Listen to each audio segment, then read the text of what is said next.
Gracias por continuar con nosotros en su noticiero Promar. Y como les dije al principio del noticiero, pues hoy se conmemora el Día del Autismo, el Día de la Conciencia sobre el Autismo. Y para ampliar esta información que se la vamos a dedicar en este segundo bloque del noticiero a ustedes, a esta información, pues tenemos a la licenciada Zuli Roa. Ella es especialista en terapia ocupacional, certificada en integración sensorial por la Universidad del Sur de California en los Estados Unidos. También es directora de CEITE. Bueno, aquí la tenemos. Bienvenida al noticiero. Muchas gracias. Bueno, como le dije, licenciada, hoy estamos ya creando más conciencia sobre este Día del Autismo. Quisiera que empezáramos a hablar un poco sobre qué es el autismo. Sin duda alguna, el autismo es una condición de vida la cual le permite a la persona. Yo pongo siempre un ejemplo para los papás muy cotidiano, que es ese cerebrito que tiene la capacidad de percibir todo lo que está en el entorno de manera directa, organizarla y procesar esta información de acuerdo a esas sensaciones. El autismo es una condición de vida. Es una condición, no es una enfermedad, como dice. Exacto. No es una enfermedad, es una condición la cual me permite tener un estilo de vida y ser diferente es algo común. La diversidad existe en todo lo que podemos observar y realmente somos personas. Personas igual que tú, igual que yo, igual que todos nosotros. Ahora, ¿cómo podemos diagnosticar y desde qué edad se puede diagnosticar el autismo? Wow, hay infinidad de estudios. Actualmente se dice que a partir del chiquitico, desde los 2 mesecitos, podemos ver algunas características. Los especialistas encargados, primeramente el pediatra, juega un papel fundamental en estas observaciones del neurodesarrollo, pero el neuropediatra, el psicólogo y el psiquiatra son quienes, luego de aplicar pruebas y estudios específicos, pueden dar el diagnóstico. Acá en Venezuela tenemos un plus, que es que los especialistas se van directamente al equipo multidisciplinario, logran llevar al niño un proceso terapéutico, a observarlo a detalle para dar un diagnóstico, ya que el autismo es una condición de vida y no va a mejorar, a cambiar, va a mejorar estas actividades, estas necesidades, pero es importante saber que es un diagnóstico de condición de vida. ¿Y quién te puede dar el diagnóstico? Porque tenemos psicólogos, tenemos neuropediatras, pero ¿quién da el diagnóstico? Ambos. De hecho, pudiese hablar de los 3. Siempre es importante ir de la mano con el pediatra. El pediatra es nuestro primer profesional indicado para orientarnos y mantener ese seguimiento del neurodesarrollo.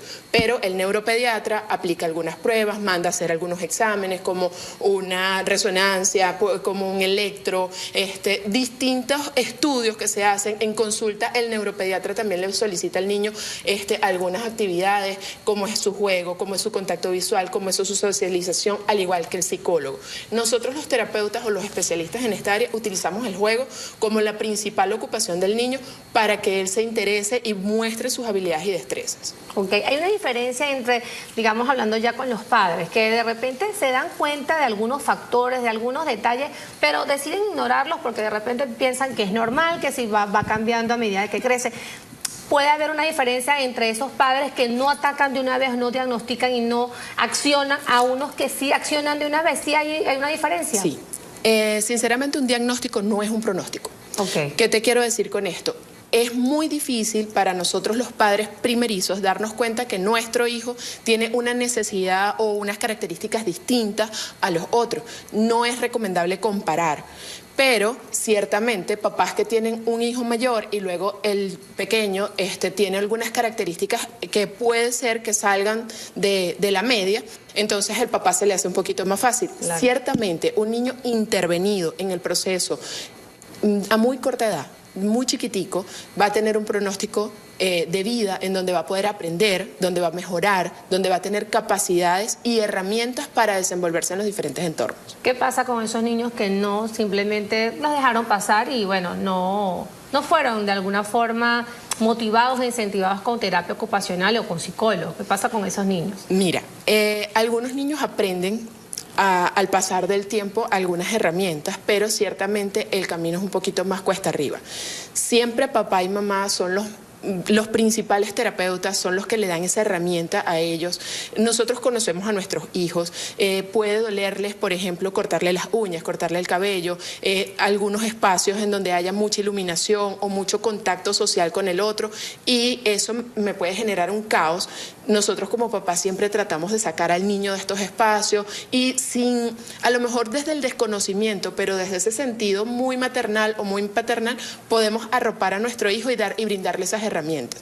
Ciertamente es más cuesta arriba cuando el niño no recibe esta estimulación, porque ese cerebrito está recibiendo todo al mismo tiempo y necesitamos darle la oportunidad de que sea poco a poco y ese aprendizaje sea de acuerdo al interés y a la capacidad del niño. Eso que tú dices es muy importante. A veces tenemos niños o como padres, bueno, no, se sienten incómodos en un lugar y uno de repente como que se tiene que acostumbrar, lo deja y resulta que está sufriendo el niño. Entonces, ¿cómo nosotros podemos, digamos, no tiene que ver un niño nada más necesariamente con autismo, pueden ser niños que también sean hipersensibles a los ruidos?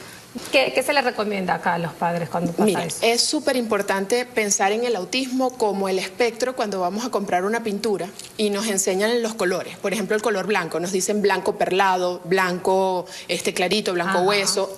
Vemos una diferencia, a pesar de que es el mismo blanco, el color blanco, hay una diferencia. Lo mismo pasa en todos los seres humanos. O sea, la diversidad está en todos lados. El cerebro del niño va a percibir informaciones, lo que llaman integración sensorial. La integración sensorial es la capacidad de recibir todo el ambiente, organizarlo, procesarlo y luego emitir una respuesta acorde a lo esperado. ¿Qué sucede?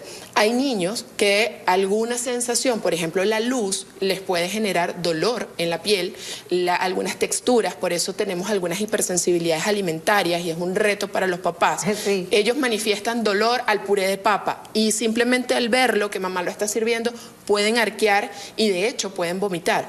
¿Por qué? Porque su cerebrito entiende esa sensación, ya el sonido, que genera el sonido es para ellos muy difícil, la sensación, el tener el bolo en la boca. Entonces fíjate que todo esto, y estamos hablando nada más de la parte táctil, son 8 sentidos.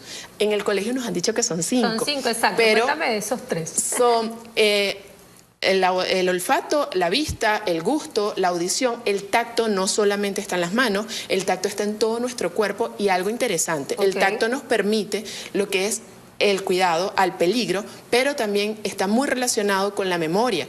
Y al tú ver una textura, puedes identificar si es áspera, rugosa, agradable o desagradable. Y tenemos otro sentido, que es el propioceptivo, que es la capacidad de posicionar mi cuerpo en el espacio, y el vestibular, que está acá dentro de nuestro oído interno, y es el que se encarga de reconocer el movimiento. Entonces, fíjate que estos 8 sentidos reciben la información del ambiente, nos la envían al cerebro, y el cerebro tiene que organizarlo para poder responder. Es impresionante eso que tú dices. ¿Y por qué eso o sea, siempre hablamos de los 5 sentidos, ¿por qué no hablamos de los 8 sentidos? Generalmente, ¿por qué no se habla? Excelente pregunta. Mira, creo que muchas veces asumimos la audición solamente y no nos vamos un poquito más allá. Vemos nuestra parte motora y todos recibimos, por ejemplo, en el colegio educación física, deporte, y puede ser un reto el área escolar. El área táctil, de hecho, está íntimamente relacionada con las capacidades de regulación emocional. Una persona que tiene angustia, tú le das un abrazo fuerte o le das un apretoncito y puede regularse. Lo mismo pasa con los niños dentro de la condición. Muchas veces buscan estos estímulos. ¿Por qué no nos hacen esta educación desde pequeños? No lo sé, pero sería importantísimo ahondar un poquito más allá en que se empiece a incluir. Sí. Claro que sí. Ahora, hay personas que nunca se detectaron, realmente crecieron, son adultas y sí tuvieron esa condición. ¿Qué puede pasar con esas personas o todavía tienen chance de detectarse? Mira, sí. Actualmente el DSM-5, que es el manual de diagnóstico de los psicólogos, tiene la oportunidad de dar diagnóstico en la etapa adulta. Sin embargo, pasan desapercibidos porque lo que se conoce del autismo no es lo que se ve nada más en las redes sociales, no es la típica persona que solamente está deambulando por una necesidad sensorial o la persona que es completamente no verbal. Personas dentro de la condición del espectro autista son personas que también pueden ser muy funcionales, como lo hablábamos antes. Exacto. Steve Jobs, el que creó el iPhone, la Apple, fíjate que tiene la condición y fue una persona totalmente exitosa. Entonces, ¿qué quiere decir esto? Que una persona con herramientas, con esas herramientas para poderse desenvolver en el entorno, va a poder llegar a cumplir esas expectativas de vida o esos estándares establecidos por la sociedad. ¿Qué recomiendas tú ahora a los padres, ya para cerrar, que pueden ver qué es lo primero que pueden detectar los padres, que estén pendientes, que estén alerta a sus niños?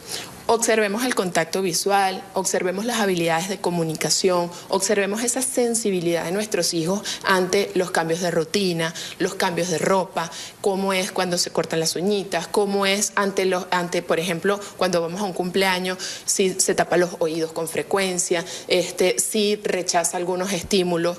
Son pequeños detalles que podemos ir observando sin duda alguna. Si tu sentido materno, paterno, te dice aquí hay algo, consúltalo con tus especialistas. Es importante que te ancles con tu pediatra, ánclate con un psicólogo, con un neuropediatra, ve a estos especialistas, porque es importante conocer a detalle qué es lo que está pasando. Un diagnóstico a tiempo nos puede dar la oportunidad de mejorar y darle esas herramientas al niño para tener una mejor calidad de vida. Excelente, licenciada. Redes sociales, números telefónicos para que las personas puedan ampliar esta información. @terapeutamamá, sin el acento, @seito.c.a y mi número de teléfono 0414-679-8391. Bueno, estábamos hablando con la licenciada Zuly Roa, ella es especialista en terapia ocupacional. Muchísimas gracias, bueno, por estos minutos de su tiempo, también por esta información valedera. Hoy vamos a conmemorar este Día del Autismo. Bueno, muchas gracias por estar acá con nosotros. Y ya nosotros con esta entrevista vamos a despedir esta ronda informativa, por supuesto agradeciéndoles su sintonía y recordándoles que ustedes tienen a su disposición nuestros números telefónicos vía WhatsApp para cualquier información, denuncia, simplemente cualquier opinión que ustedes nos quieran dar. Yo soy Nelly Carolina González. Para mí, como siempre, ha sido un placer estar con ustedes durante estos 30 minutos de información. Por ahora los dejo con más de Promar Televisión.